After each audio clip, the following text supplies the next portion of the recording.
Hi everyone, welcome to the next section working on radicals. We've multiplied and divided these things and simplified. Right now I want to look at how we can combine them.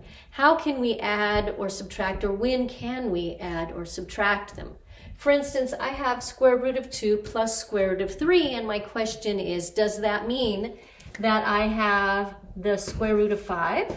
Does it equal the square root of 5? And the answer is no, it does not.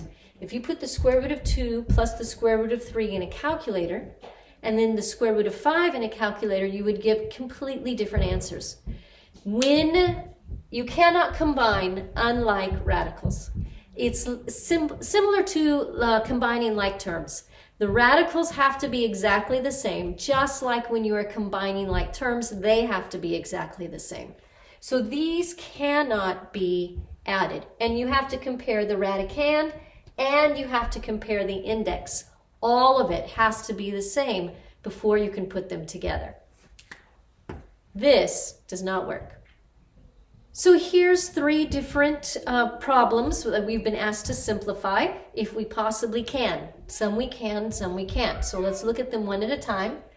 I have 3 square root of 5x minus 2 square root of 5x. So look at my radicals.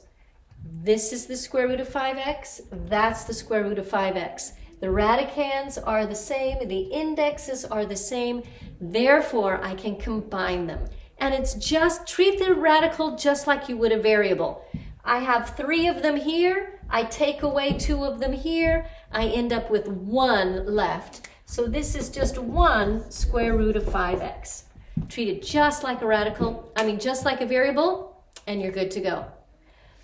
Let's look at this next one. I have 6x squared square root of 7 plus 4x square root of 5.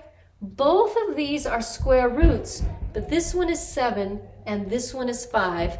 I cannot combine them. That's as simple as I can make it.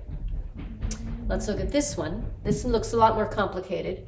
I have 12 cube root of 7xy minus 8 fifth root of 7xy. So notice my radicands are the same, 7xy and 7xy, but my indexes are different.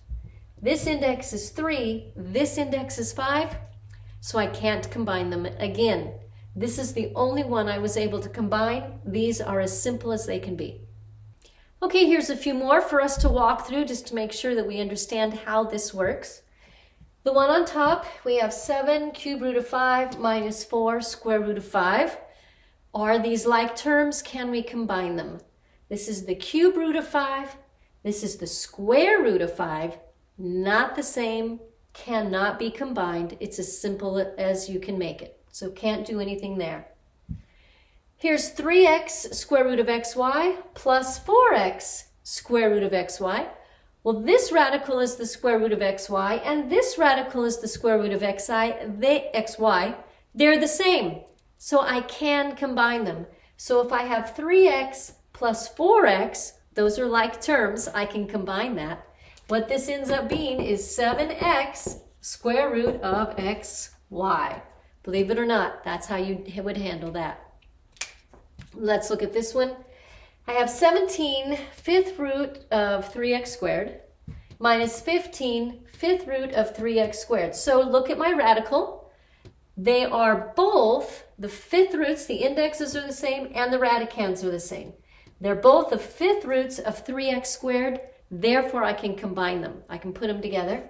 In this case, I have 17. I'm taking away 15, so I end up with 2 of them. I have 2 fifth roots of 3x squared. So 2 of them I was able to put together. Don't forget, check the radicand and the index.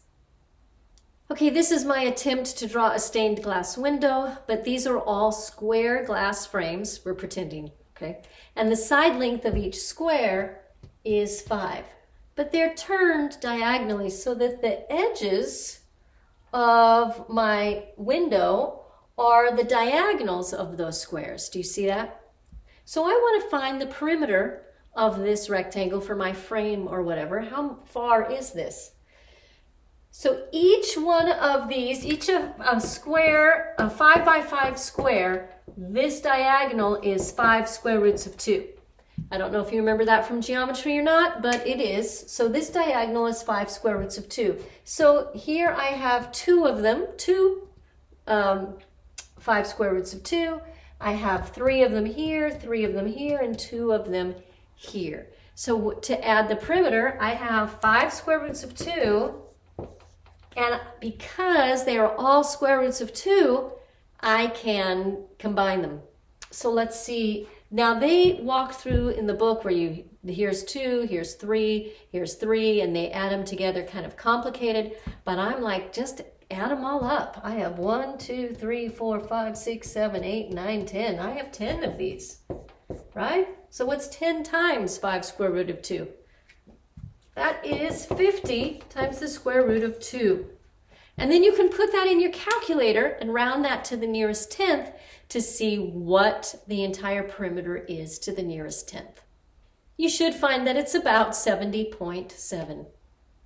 You've been given this equation and asked what is the simplest form of this expression.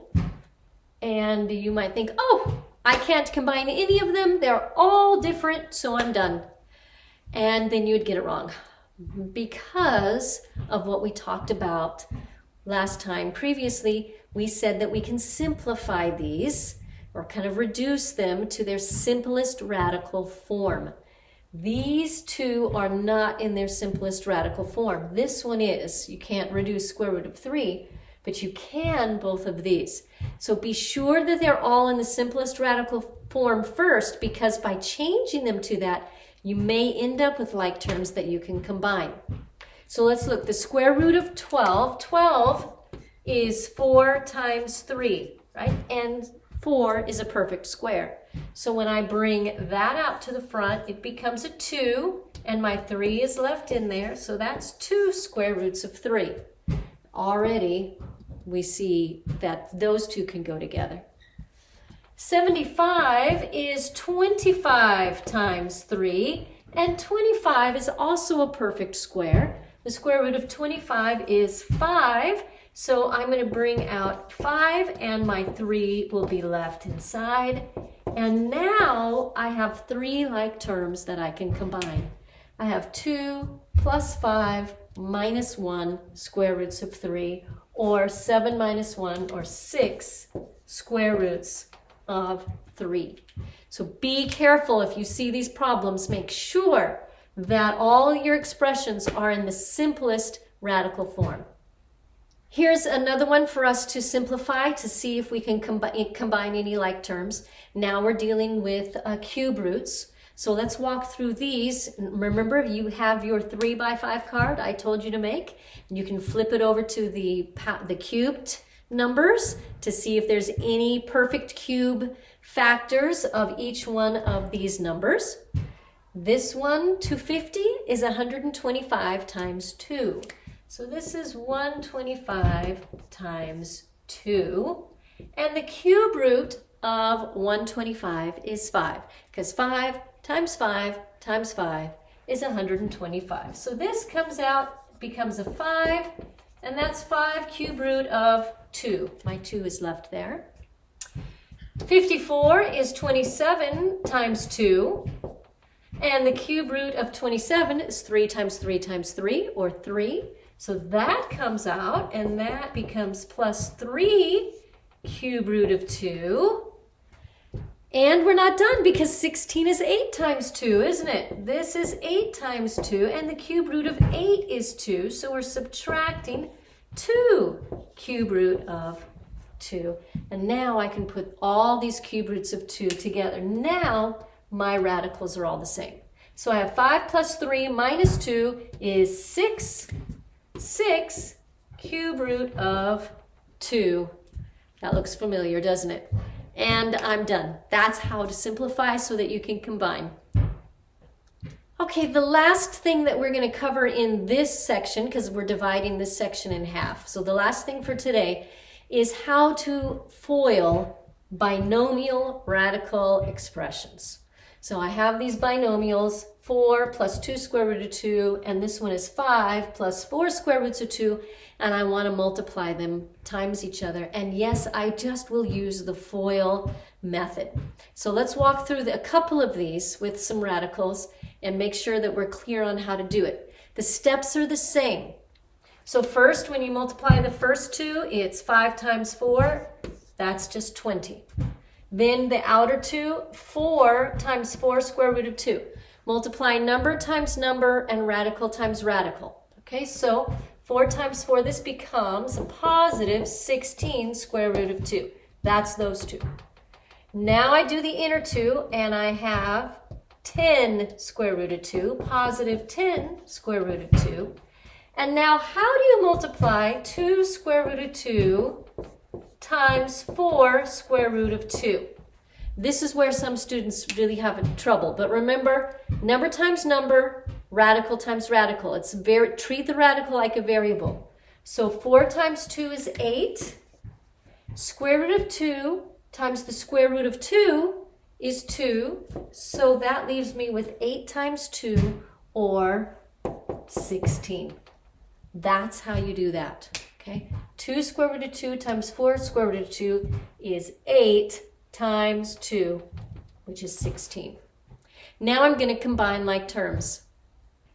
I have 16 plus 20, so I have 36.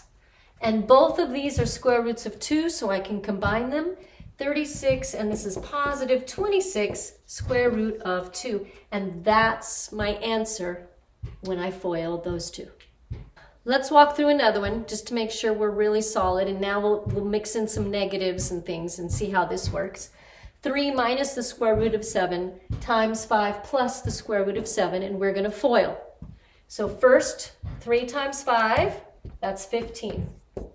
Then the outer, 3 times the square root of 7 is positive 3 square root of 7.